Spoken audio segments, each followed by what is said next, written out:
Rain, may tumatawag sa'yo sa telepono. Hello po? Ay, bawal po kami. Bye-bye. Anong sabi? Sabi niya daw, huliin daw tayo. Wala naman tayo ginagawang masama. Bakit nila tayo huhulihin? Hindi ko alam sa kanila.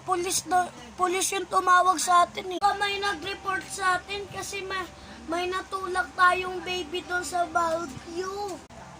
Hala, oo nga, baka nireport tayo ng mga magulang. Wait lang, titignan ko dito.